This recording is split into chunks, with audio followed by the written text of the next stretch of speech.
الحمد لله رب العالمين والصلاة والسلام على سيد الأنبياء والمرسلين وعلى آله وصحبه أجمعين ثم أما بعد فأعوذ بالله من الشيطان الرجيم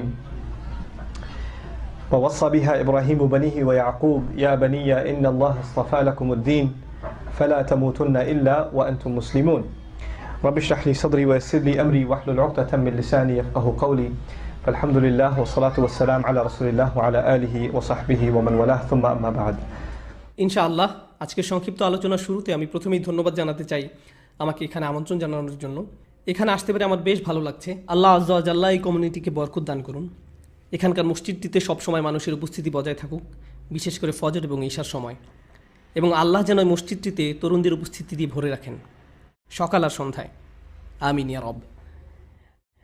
আমি আজকে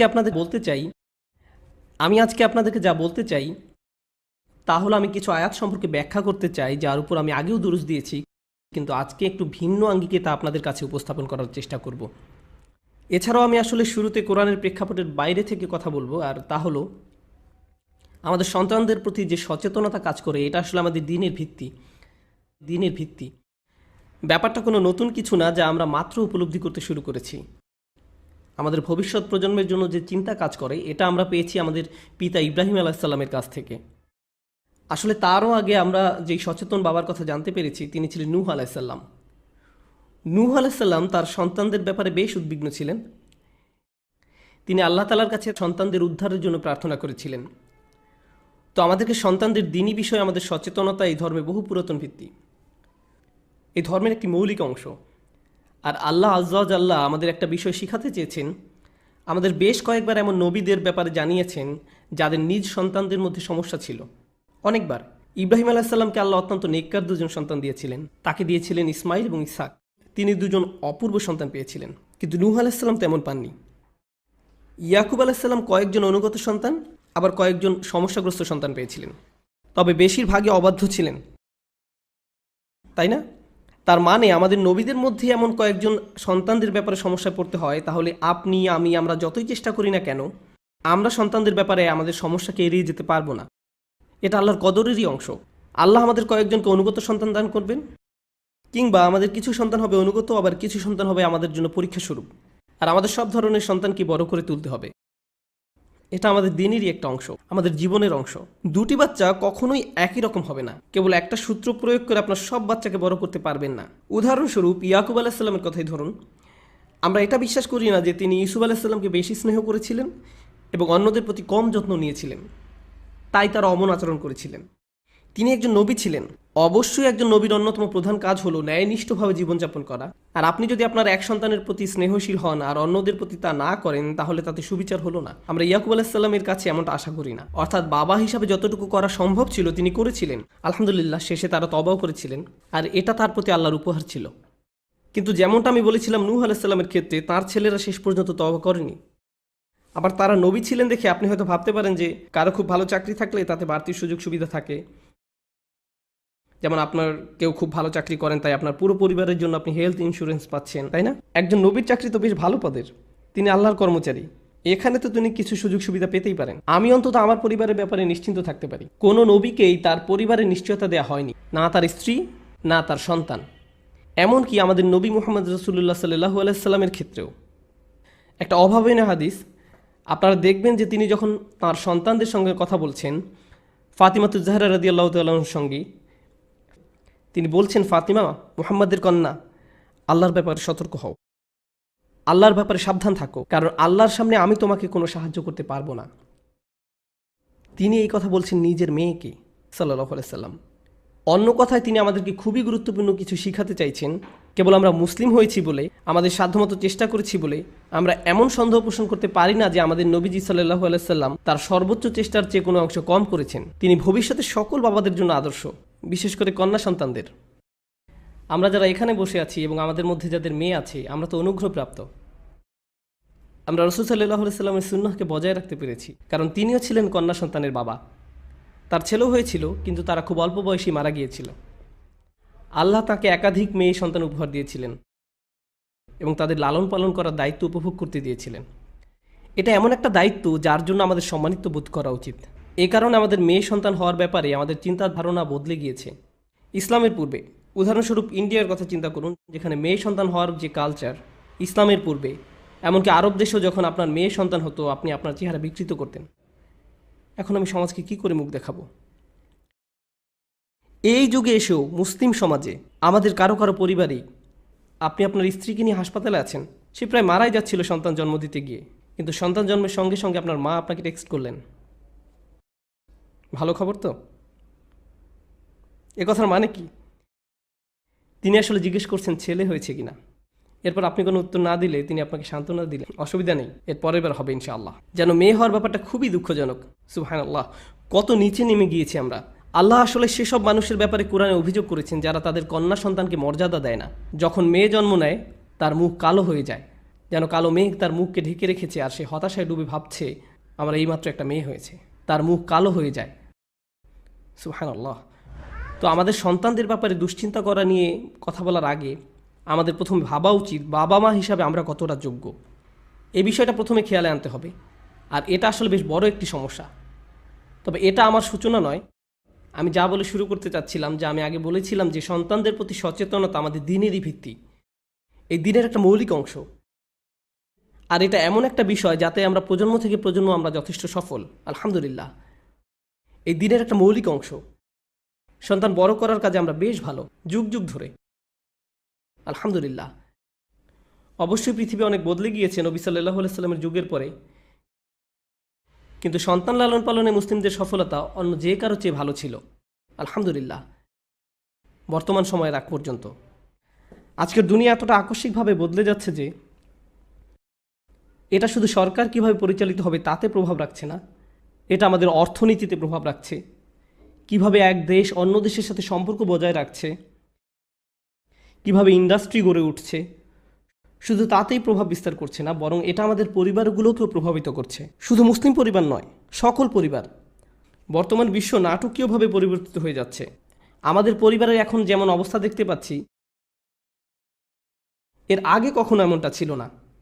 সন্তানদের এখন যেভাবে বড় করা হচ্ছে, ইতিহাসের আর কোনো যুগে কিংবা অন্য কোনো সংস্কৃতিতে এমন আকার ধারণ করেনি।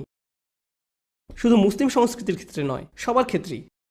বিশ্বায়ন আর যোগাযোগ ব্যবস্থার বৃহৎ উন্নয়নের কারণে তার উপর ভোগবাদের চরম পর্যায়ে সৃষ্টি হওয়ায়, আমি একে পুঁজিবাদ বলি না, বরং বলি ভোগবাদ। আমরা পণ্যের আসক্ত ভোক্তায় পরিণত হয়েছি। আমি একে পুঁজিবাদ বলি না, বলি ভোগবাদ। আর এই মানসিকতা আমাদের ঘরের ভিতরেও প্রবেশ করে ফেলেছে। আমি একটা ছোট উদাহরণ দিচ্ছি আমি যা বলছি সে ব্যাপারে। আপনাদের বাচ্চারা, যেহেতু আপনারা অনেকেই এখানে অভিভাবক, আপনাদের বাচ্চারা আপনাদের কাছে কী নিয়ে বেশি আবদার করে? তারা কিসের জন্য সব সময় বায়না ধরে থাকে? ক্যান্ডি। মাশাআল্লাহ, সত্যি আপনার তো বেশ সরল মনা বাচ্চা, তারা আপনার কাছে কেবল ক্যান্ডি চেয়েছে। আচ্ছা, আরও বলতে থাকুন। আইপড, প্লে স্টেশন, গাড়ি। তারা বড় হয়ে গিয়েছে, গাড়ি, খেলনা। অধিকাংশ ক্ষেত্রেই তারা এইসব আইপডের খবর কোথায় পায়? তারা কি স্বপ্নে দেখতে পায়? যেমন ইসুফ আলাইসাল্লাম দেখেছিলেন 11টা তারা আর চাঁদ, তো তারা কি স্বপ্নে দেখে ফেলেছে অ্যাপেল প্রোডাক্ট? কেন আব্বু, আমি দেখেছি যে একটা অ্যাপেল একটা ফোনের পরে। এই স্বপ্নের মানে কি? এই স্বপ্নের মানে কি? না না, তারা কোথায় দেখেছে আইফোন? হয় তাদের বন্ধুর কাছে আছে এসব, অথবা টিভিতে দেখেছে। তারা যখন দেখলো তার অন্য বন্ধুর কাছে এসব আছে, তারা আপনাদের বলে আমি ওরকম স্নিকার চাই, আমি ওরকম শার্ট চাই, আমি ওরকম খেলনা চাই। এই সমস্ত খেলনার আইডিয়া তারা কোথায় পায়? এসবের ইলহাম কোথা থেকে আসে? এগুলো এসেছে মিডিয়া থেকে। আমরা আমাদের বাচ্চাদের সামনে মিডিয়ার জগৎ উন্মুক্ত করে দেই, আর এই মিডিয়া বাচ্চাদেরকে তারা মূলত এসব খেলনার জন্য করজোর বায়না করতে শেখায়, যেন আমরা তাদের এই সমস্ত খেলনা কিনে দেই। আর তখন আমরা এগুলো কিনি। তাছাড়া বাচ্চারাই যে এসবের ক্ষেত্রে শিকার তা কিন্তু না, আমরাও এর অন্তর্ভুক্ত। আমরা যেসব ব্র্যান্ডের জামা পরি, আপনি আসলে নিজেকে খুব হাই ক্লাস মানুষ ভাবতে শুরু করেন। হঠাৎ করে যখন আপনি একটা দামি ঘড়ি পরেন, হঠাৎ যেন আপনার মনে হতে থাকে সব মানুষের ভিড়ে আপনার মান মর্যাদা বেড়ে গিয়েছে। যেই মুহূর্তে আপনি অ্যাপেল স্টোর থেকে একটা আইফোন হাতে নিয়ে বেরিয়ে আসলেন, হঠাৎ যেন আপনার নিজেকে খুব হ্যান্ডসাম লাগে। কিছু একটা তো হয়েছে। আমি বুঝতে পারছি না আমি কীভাবে এত কুল হয়ে গেলাম। এটা জাস্ট হয়ে গেল। আমরা আসলে ভেবে নেই মানুষ হিসাবে আমাদের মর্যাদা বেড়ে গিয়েছে এসব পণ্যের ক্রেতা হয়েছি বলে। আর আপনি যদি কোনো ব্র্যান্ডের কাপড় না পরেন, অথবা ওই ফোনটা যদি আপনার না থাকে, আপনার যদি এই খেলনাটা নেই অথবা ওই খেলনাটা নেই, কোনো কারণে আপনি অন্যদের সমমান সম্পন্ন নন, অন্যরা আপনার চেয়ে ভালো, শুধু এই কারণে যে তাদের হাতে যেটা আছে সেটা আপনারটার থেকে ভালো। তো আমরা মুসলিমরা আমরা কেমন যেন অবচেতন ভোক্তায় পরিণত হয়ে গিয়েছি, এমনটাই আমাদের অবস্থা। আমরা এই সমাজে সন্তান লালনের কথা বলার আগে আমাদের এটা বুঝতে হবে যে আমাদের চারপাশে দুনিয়াতে আসলে কি হচ্ছে, আমাদের সকলের সঙ্গে কি হচ্ছে আর সারা দুনিয়াতে কি হচ্ছে। কার্যকর উপায়ে সন্তান লালনের কথা ভাবার আগে আমাদের এসব ব্যাপার ভেবে দেখতে হবে। এটা বেশ বড় একটা সমস্যা। দ্বিতীয় বড় সমস্যাটা হলো আপনার কাছে সাফল্যের মানে কি, কিসে আপনার মর্যাদা বাড়ায়। এখন তো বাচ্চাদেরকে এই মানসিকতা দিয়ে বড় করা হচ্ছে যে তাদের মূল্য এসব প্রোডাক্ট দ্বারা নির্ধারিত হয়। যে ব্র্যান্ডের কাপড় পরছেন, যে বাসায় থাকছেন, যে গাড়িটা চালিয়ে তাকে স্কুলে দিয়ে আসছেন, যে ব্র্যান্ডের ব্যাগ কাঁধে নিচ্ছেন, এসব ব্যাপার এগুলো আপনার মূল্য যাচাই করছে। আর এর সাথে যোগ হয়েছে আরও একটা সমস্যা, জীবনে সফল হওয়া বলতে কি বোঝায়। সাফল্য সম্পর্কে আমাদের ব্যক্তিগত ধারণা 20, 30 কিংবা 40 বছর আগেও যা ছিল এখনও তাই আছে।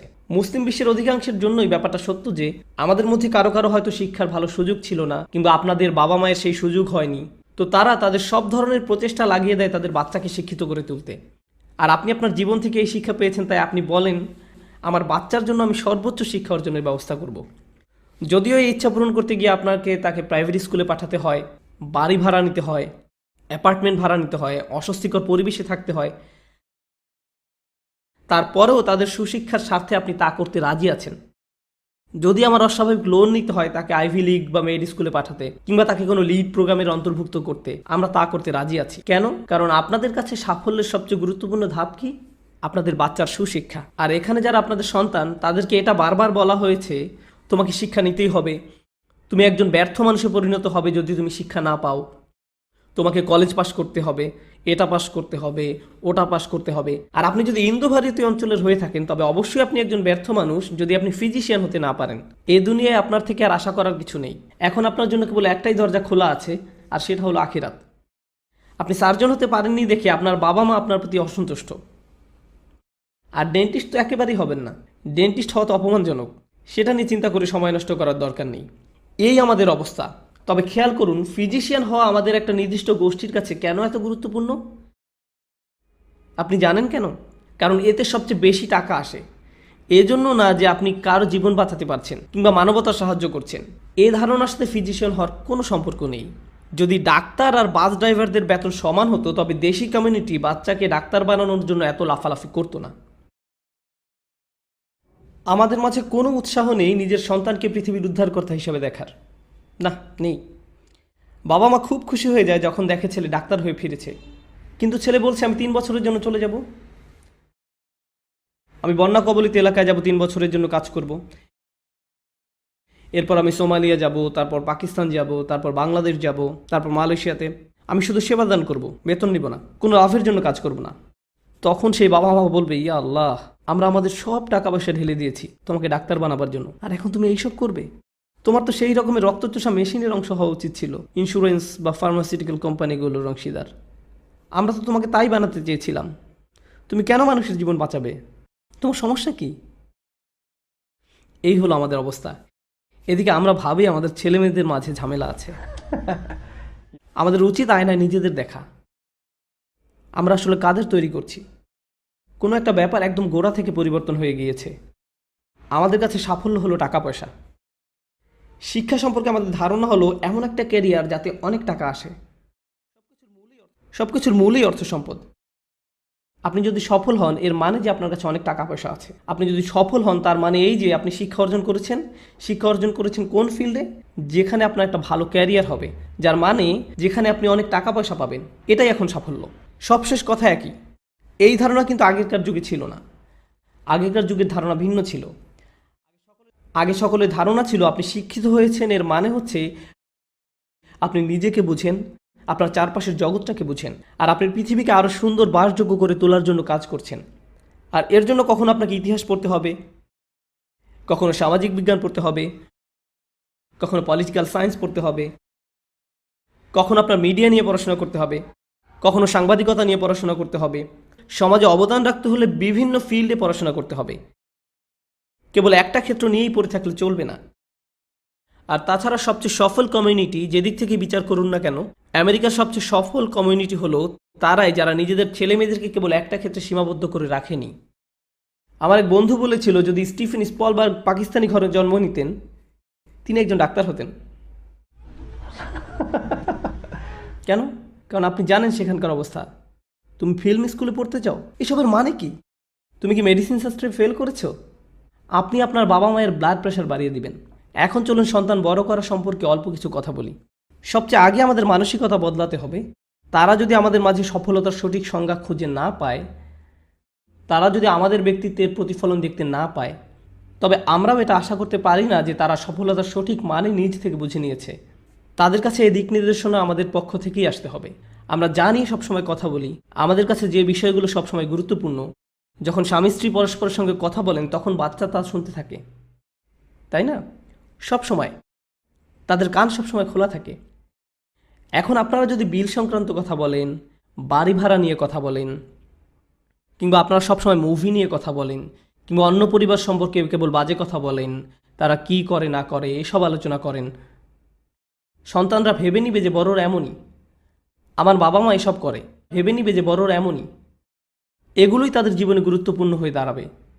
কিন্তু আপনি আর আপনার স্ত্রী যদি কোরআন নিয়ে কথা বলেন, আখিরাত নিয়ে কথা বলেন, অন্যের জন্য ভালো কিছু করার কথা বলেন, কাউকে সাহায্য করার কথা বলেন, তারা আপনারটা দেখেই শিখে নেবে। আপনার তাকে লেকচার দিতে হবে না। এই ব্যাপারে তারা কেবল আপনাকে দেখবে। সবচেয়ে কার্যকর প্যারেন্টিং সেটাই, যেখানে বাচ্চাকে কোনো কাজ করাতে বাবা মায়ের কোনো কিছু বলতে হয় না।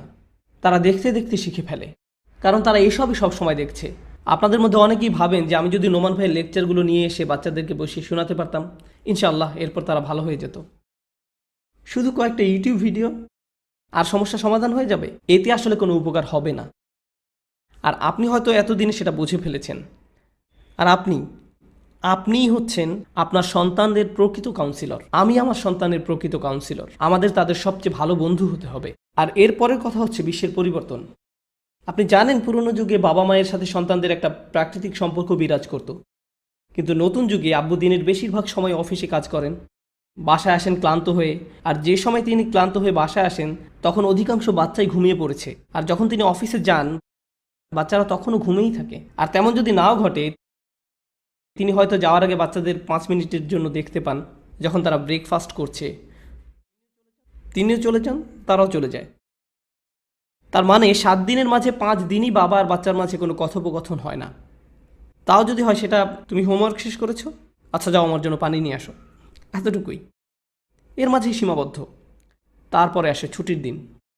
কিন্তু ছুটির দিনগুলোতে এখানে দাওয়াত থাকে, ওখানে পার্টি থাকে, আপনার 12টা পর্যন্ত ঘুমানো লাগে, বাসার কিছু কাজ করতে হয়, ইত্যাদি ইত্যাদি। আপনি তখনও সন্তানদের সঙ্গে সময় কাটান না, তাদের সঙ্গে সত্যিকারের কথাবার্তা বলেন না, তাদের সাথে আপনার আসলে কোনো যোগাযোগই নেই। এটাই মূল সমস্যা। আমাদের বাচ্চাদের জন্য সময় বের করে নিতে হবে সপ্তাহের মাঝে আর সপ্তাহের শেষে। এটাই আপনার এবং আমার জন্য কার্যকরী উপদেশ। আমাদের সন্তানদের জন্য সময় খুঁজে নিতে হবে, কেবল তাদের কথা বলার জন্য, কেবল তাদের সাথে কথা বলার জন্য। শুধু শুনুন তারা কি বলছে আর কথা বলুন তাদের সাথে। আমাদের উচিত তাদের জীবনের একটা অংশ হওয়া, তাদের জীবনের একটা বড় অংশ হওয়া। আপনাদের অনেকের ক্ষেত্রেই আপনাদের সন্তানদের কাছে আপনাদের একমাত্র ভূমিকা হলো আপনি বাড়ির একটা দেয়ালের মতন। এটা সব সময় থাকে, কিন্তু এর সাথে কেউ কথা বলে না। আপনার একে দরকার আছে, আর এটা অনেক গুরুত্বপূর্ণ। এই কারণ ছাড়া আর কোনো সম্পর্ক নেই এর সাথে। আপনি জানেন এ ধরনের বাবা মায়ের সাথে কি হয়? তারা তাদের আচরণের প্রতিফলন পায় যেই মুহূর্তে সন্তানেরা টিনেজার হয়, তারা কিছুটা স্বাধীন হয়ে যায়। ধরুন তখন তারা আপনার কাছে এসে একটা গাড়ি কিনে দিতে বলল, আর আপনি বললেন না, ঠিক আছে আমি আমার বন্ধুদের সাথে চলে যাচ্ছি, আমি একটা চাকরি জোগাড় করে ফেলবো, আর কিছু টাকা জমিয়ে নিজের গাড়িও নিজেই কিনে ফেলবো। এরপর একদিন হঠাৎ করে আপনি ছেলের কাছে শুনতে পান, বাবা আমি এখন থেকে আলাদা থাকছি। আলাদা থাকছো মানে? তুমি কোথায় যাবে? সেটা কোনো ব্যাপার না, আমি এখন বড় হয়েছি। আর এখন আপনি দৌড়ে মসজিদে আসেন, ইয়ামু সাহেব আমাকে একটা সূরা বলে দিন, একটা দোয়া বলে দিন যাতে আমার ছেলেটা ভালো হয়ে যায়। ইয়ামু সাহেব, এভাবে কোনো সমস্যার সমাধান হয় না, এভাবে কোনো সমস্যার সমাধান হয় না। যখন তাদের বয়স 17, 18, 19, 20 হয়ে গিয়েছে, তখন জরুরি সংকট অনুভব করলে চলবে না। তাদেরকে গড়ে তুলতে হবে আরও অনেক আগে থেকে। এখন আমি কিছু প্র্যাকটিক্যাল উপদেশ দিতে চাই সেসব অভিভাবকদের জন্য যাদের সন্তানদের বয়স 10-এর নিচে। হাত তুলুন প্লিজ, যাদের সন্তানদের বয়স 10-এর কম। খুব বেশি নেই, আলহামদুলিল্লাহ। আমি এই দলে আছি, আমার সবচেয়ে বড়টার বয়স 10। তো আমাদের জন্য আমাদের সবচেয়ে বড় দায়িত্ব হলো সন্তানদের ইসলাম শিক্ষা দেয়া,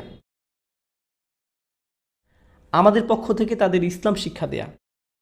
যখন নবী আলাইহিস সালামরা দিন শিক্ষা দিতেন তারা সকলের জন্য তা করতেন। আল্লাহ সুবহানাহু ওয়া তাআলা যখন বাচ্চাদের ইসলাম আর কোরআন শিক্ষা নিয়ে কথা বলেছেন, বাচ্চাদের শেখার বা উপদেশ গ্রহণ করার কথা তিনি খুব কম সময় উল্লেখ করেছেন, কিন্তু যখন তিনি এ সম্পর্কে বলেছেন সেটা সবসময় বাচ্চাদের বাবা মায়ের কাছ থেকে।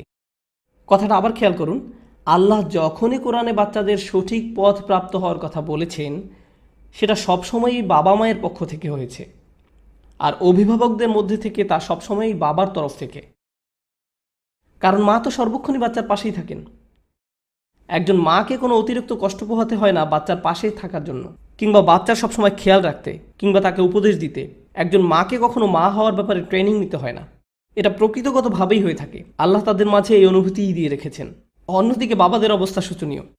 আমাদের একটা ট্রেনিংয়ের মধ্যে দিয়ে যেতে হয় সত্যিকারের বাবা হওয়ার জন্য। প্রকৃতিগতভাবে আমাদের মাঝে এই অনুভূতি আসে না। কেবল আপনার সন্তান জন্ম নিয়েছে বলেই যখন একজন মা তার সন্তানকে জন্ম দেন তার সব আবেগ অনুভূতি বদলে যায়, মুহূর্তেই সব বদলে যায়। কিন্তু একজন বাবার ক্ষেত্রে 3-4 দিন পার হওয়ার পর যখন বন্ধুরা জিজ্ঞেস করে, তোমার তো শুনেছি বাবু হয়েছে, বলে হ্যাঁ, কিন্তু আমি এখনো ধরতে পারিনি কি হয়েছে। কেউ আপনাকে বুঝিয়ে দিলে আপনি বুঝতে পারেন ব্যাপারটা। আমি কি বলছি বুঝতে পারছেন? আমি এখনো ধরতেই পারিনি কি হয়েছে, কারণ বাবা হওয়ার যে উপলব্ধি তা স্বভাবগতভাবে আমাদের মাঝে আসে না। আমাদের এই অনুভূতি গড়ে তুলতে হয়, তাই না?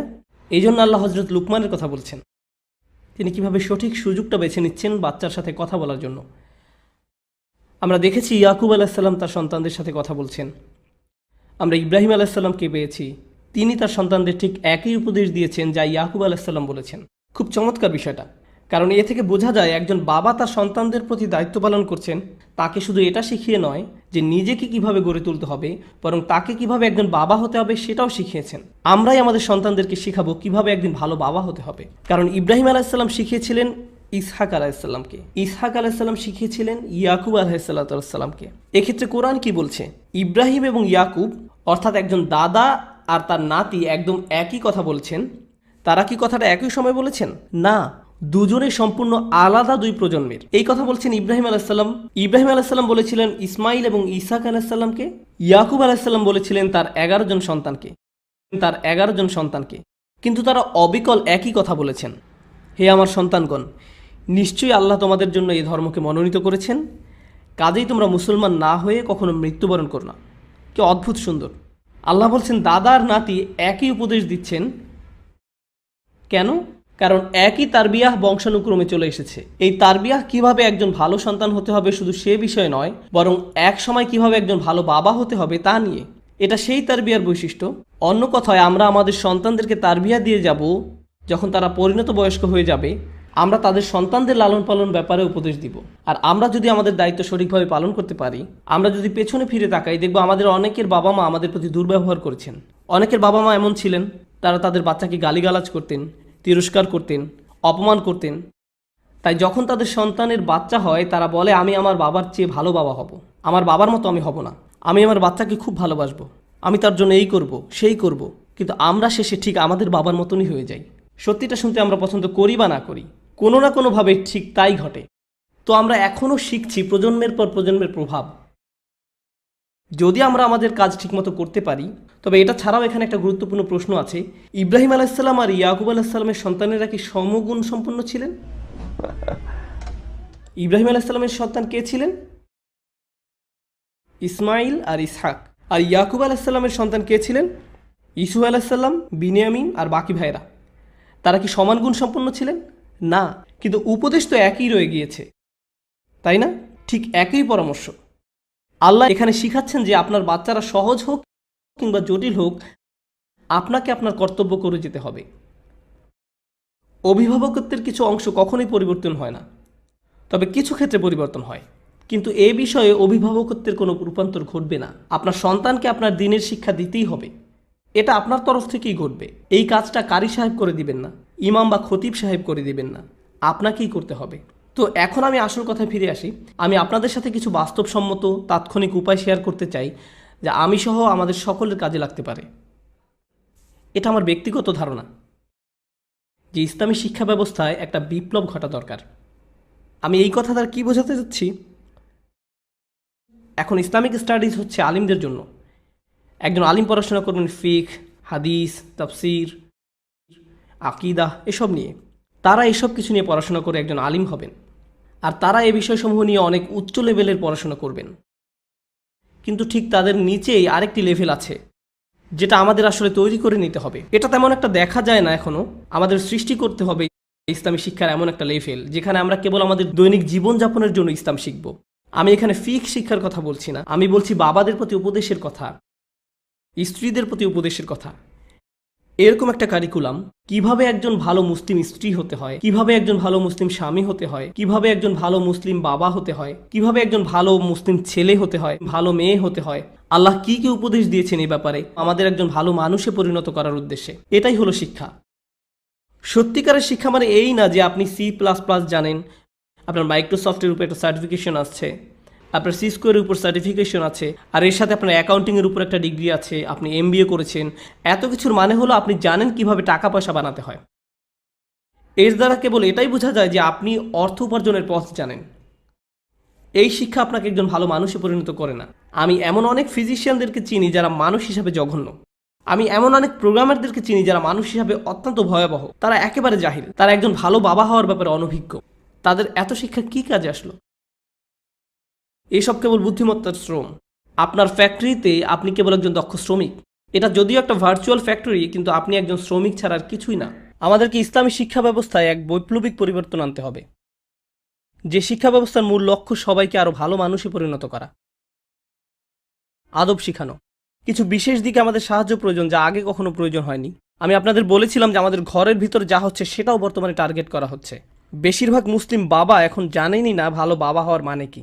এগুলো আমাদের কাছে খুব সহজ এবং স্বাভাবিক ছিল আগে। এই দায়িত্বগুলো বোঝা খুব একটা কঠিন ছিল না। কিন্তু এখন বৈশ্বিক পরিবর্তনের কারণে, আমাদের জীবনযাপন পদ্ধতির পরিবর্তনের কারণে আমাদের এসব আবার শিখতে হবে। এই জ্ঞানের কাছে ফিরে এসে আবার নতুন করে শিখতে হবে। বিশেষ করে কিভাবে সন্তান লালন পালন করতে হয় তা জানতে হবে। আপনারা এক সেট সিডি পাবেন, আমার মনে হয় অনলাইনে MP3ও পেয়ে যেতে পারেন। আমি চাই আপনারা সবাই সেটা শুনবেন। সিডিগুলো আমার করা না, এমন একজন ভাই করেছেন যাকে আমি খুব বেশি সমাদর করি, ভাই Hisham al Awadi, children around the messenger. তার একটি সিরিজ হলো চিলড্রেন অ্যারাউন্ড দ্য মেসেঞ্জার আর মাদার্স অফ বিলিভার্স।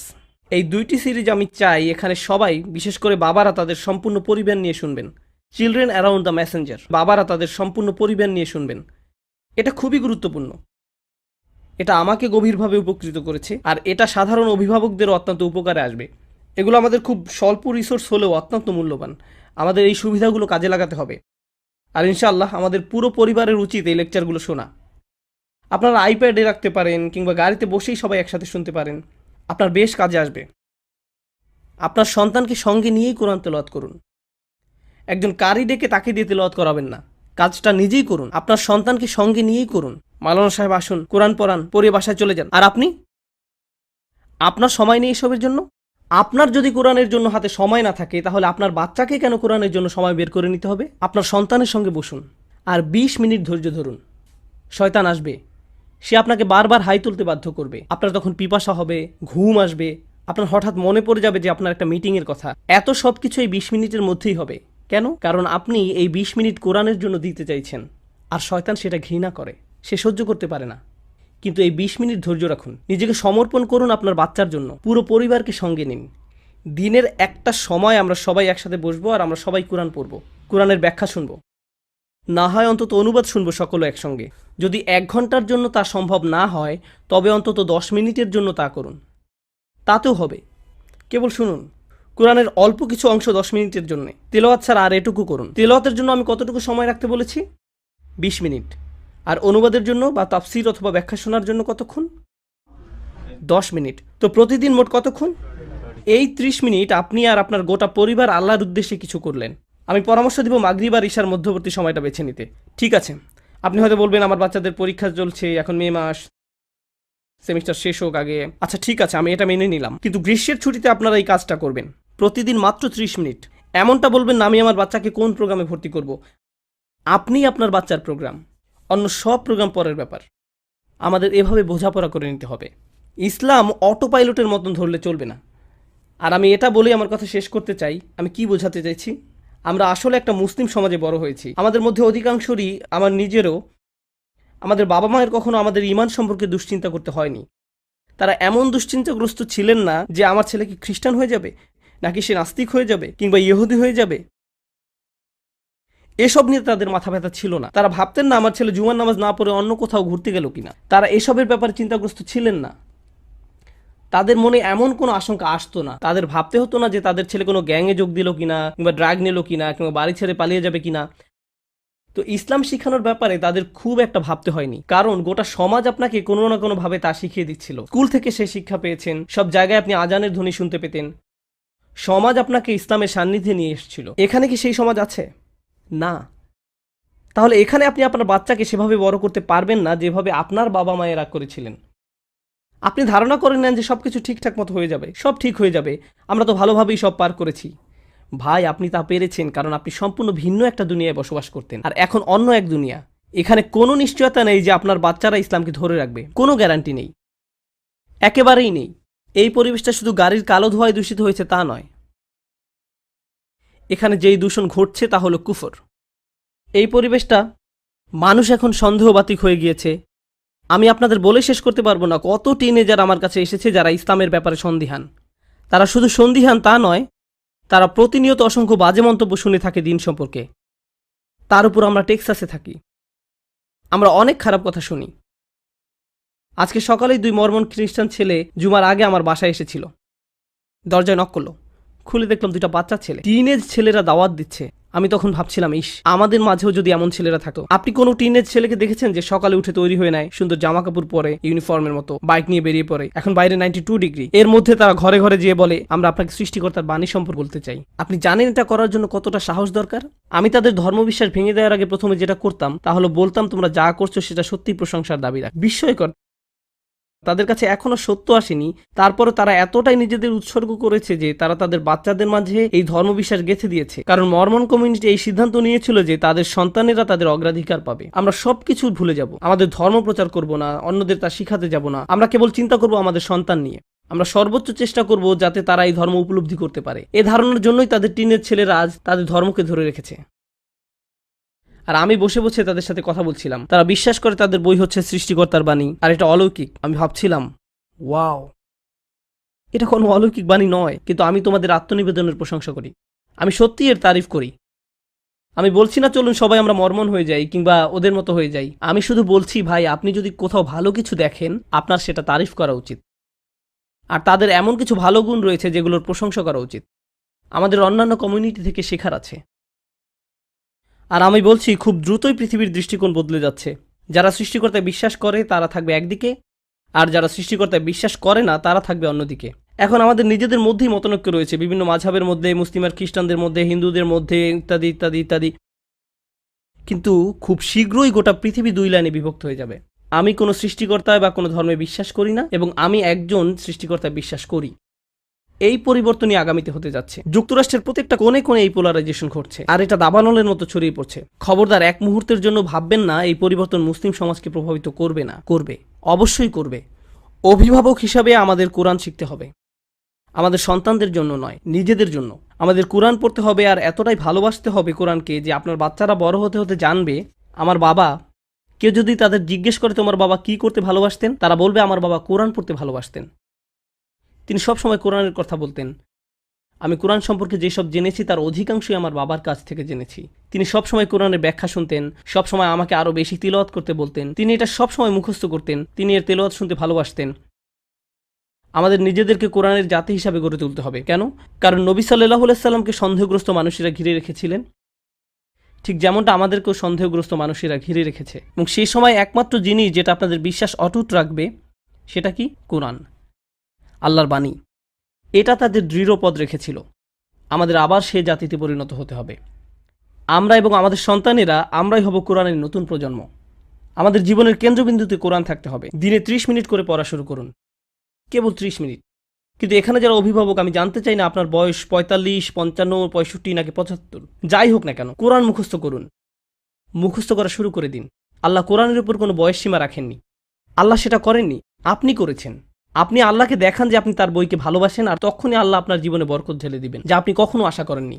আপনার এখন অন্য কাউকে জিজ্ঞেস করতে হয় কিভাবে সন্তান লালন পালন করবেন, কিন্তু আল্লাহ নিজেই আপনাকে সেই উপদেশ দিবেন তার বইতে। তিনি আমাদেরকে আমাদের সব প্রশ্নের উত্তর দিয়ে দিচ্ছেন তার বইতে। আমাদের অবশ্যই এই বইয়ের সঙ্গে একটা সম্পর্ক থাকা উচিত। আমি আপনাদের বলছি, আমাদের মুসলিম সমাজে অধিকাংশ সমস্যা এই জন্যই সৃষ্টি হয়েছে যে আমরা কোরআন থেকে বিচ্ছিন্ন হয়ে পড়েছি। আমাদের এই বইয়ের জন্য কোনো অনুভূতি নেই, কোনো ভালোবাসা নেই, কোনো সম্পর্ক নেই। আমরা উপদেশ নেওয়ার জন্য এর কাছে যাই না। আমরা প্রতিদিনের তেলাওয়াত করি না, মুখস্থ করি না। আমরা এই বই আরো বেশি বেশি বোঝার চেষ্টাও করি না, অনুরাগ দেখাতে পারি না। আল্লাহ তার বাণী পাঠিয়ে এই উম্মতকে কতটা সম্মানিত করেছেন, অথচ আমরা এই বাণীর প্রতি যথেষ্ট ভালোবাসা দেখাতে পারিনি। আমরা যদি তা পারি, আমি বলছি আপনাদের সকল সমস্যা দূর হয়ে যাবে। আল্লাহ সুবহানাহু ওয়া তাআলা বলছেন, যখন আহলে বাইতদের কথা বলেছেন, তিনি বলেন তারা যদি কেবল তাওরাত আর ইনজিলকে দৃঢ়ভাবে প্রতিষ্ঠিত করত, তাহলে তারা উপর এবং নিচ থেকে আহার করত।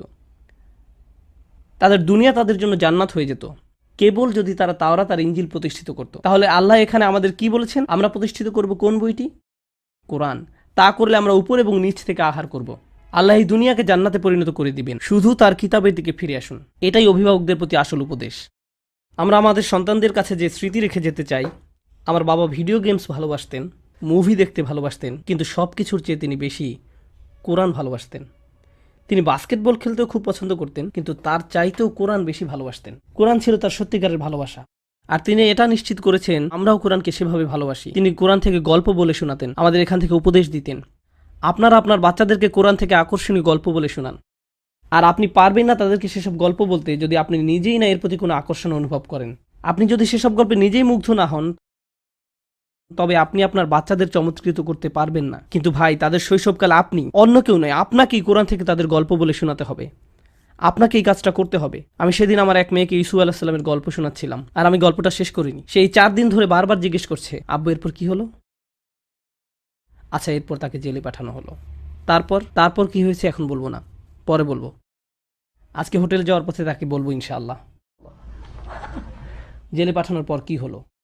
কিন্তু আমাদের এই গল্পগুলো সৃজনশীলভাবে মজা করে বাচ্চাদের শোনাতে হবে। আর গল্পগুলো অসম্ভব সুন্দর, অসাধারণ বৈশিষ্ট্যপূর্ণ। বিশেষ করে আপনি যখন কোরআনের দৃষ্টিকোণ থেকে তা পড়েন, খুব সুন্দরভাবে গল্পগুলো বর্ণনা করা হয়েছে। আল্লাহ সুবহানাহু ওয়া তাআলা আমাদের কোরআনের জাতি হওয়ার তৌফিক দান করুন। আমাদের সামর্থ্য দিক যেন আমরা তা আমাদের সন্তানদের মাঝে গেঁথে দিতে পারি। আমাদের সন্তানদের সঙ্গে সৎ, সরাসরি এবং খোলামেলাভাবে আলোচনা করুন। তাদের জিজ্ঞাসা করুন তারা স্কুলে কি শুনছে, তারা কি কি সমস্যা হয়। তারপর নিজেই আল্লাহর বইয়ে তার সমাধান খুঁজুন।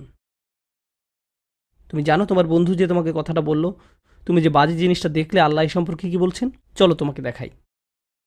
আক্ষরিকভাবে বাচ্চাদের দেখিয়ে দিন কিভাবে আল্লাহর কাছে সমাধান খুঁজতে হয়। আমাদের এই কাজটাই করতে হবে। আমাদের এমন প্রজন্ম গড়ে তুলতে হবে। আল্লাহ সুবহানাহু ওয়া তাআলা আমাদের সকলকে এই কাজটা করতে সাহায্য করুন। প্রত্যেক মুসলিমের জীবনে বরকত ঢেলে দিন। আল্লাহ যেন আরও বরকতের উপর বরকত ঢেলে দিন। আমাদের কোরআনের প্রতি ভালোবাসা, অনুরাগ, সময় আর আত্মনিবেদনের জন্য আমাদেরকে বরকত দান করেন।